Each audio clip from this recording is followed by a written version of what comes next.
एबे देखंतु बहुत बड़ा गोटे अपडेट आसी मार्च 30 तारिख में माननीय मुख्यमंत्री मोहन चरण माझी 50,000 लोक वार्क अर्डर देवाक जाउछन्ति। आपणकर घर को नहीं माननीय मुख्यमंत्री मोहन चरण माझी 50,000 लोक कार्यादेश देवार सूचना रही। तेबे माननीय मुख्यमंत्री मोहन चरण माझी क्यों मानक मार्च 30 तारिख में कार्यादेश देवे, क्यों मानक घर पर माननीय मुख्यमंत्री वार्क अर्डर देवे एवं ए नहीं कौन अपडेट होती ये वीडियो माध्यम आपन को मु पूरा डिटेल जनईदेवी। से भिडियोटी को शेष पर्यंत देखंतु। ता पूर्व वीडियो को गोटे लाइक कर दिंतु और जो मैंने चैनल को एजाए सब्सक्राइब करना चैनल को सब्सक्राइब कर दिंतु।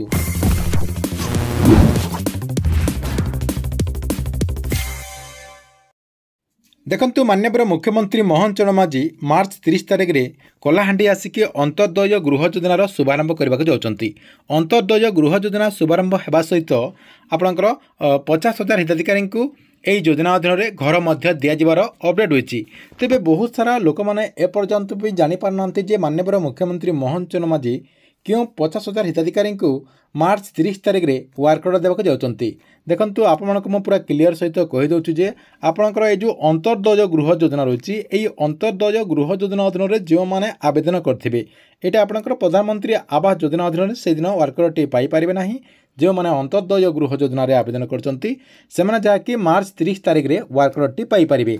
कहीं सरकार तरफ आगु अंत्योदय गृह योजनार जो फर्म रही से फर्म टी दि जाइथिला एवं आपणकर जो गाइडलाइन रही से गाइडलाइन छड़ा जाइथिला जहाँकि गाइडलाइन रे सीधा सड़क लिखाई जे जो मानकर घरटी नष्ट हो जाए आपणकर कौन दैव दुर्घटना आपणकर घर जदि नष्ट हो जाइथिबो जेमति आपणकर बात्यारे बन्यारे किंबा आपणकर घर जदि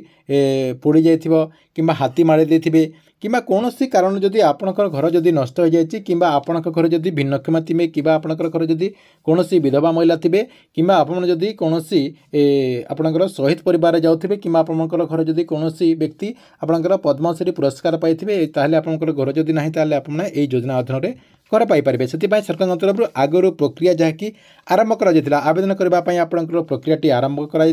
जहाँकि ऑफलाइन माध्यम ये प्रक्रियाटी आरंभ कर जहाँकि आपंकर जो सरपंच रही सरपंच द्वारा आवेदन करने प्रक्रियाटी आरंभ कर आपंकर सरपंच जेआरएस पीओ एम द्वारा जहाँकि आपंकर ब्लॉक को जाकि आवेदन करने प्रक्रियाटी आरंभ कर जो मैंने आवेदन कर सारी देखूँ जो मैंने भी आपण पंचायत आपण ब्लॉक आपण गाँव आवेदन करछन्ति सेमाने जाकि मार्च 30 तारिख में आपणकर अंत्योदय गृह योजना अधीन घर पाइपर। केवल आपणकर कलाहांडी रे पाइपर नहीं आपणकर ब्लॉक रे मध्य योजना अधीन घर पाइपर। आपणकर ब्लॉक रे मध्य कार्यक्रम करा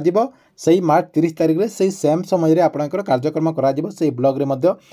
रे मध्य जो मैंने योग्य थे जो मैंने वार्क अर्डर पाइबापी योग्य होते से आपणकर स्थानीय जो वीडियो रही वीडियो डाकिकी से वार्क अर्डर देवे बोली सूचना रही। आपणकर माननीय मुख्यमंत्री कलाहांडी देवे आपणकर वीडियो जो रही से जाकि आपणकर ब्लॉक रू देवे बोली अपडेट होती।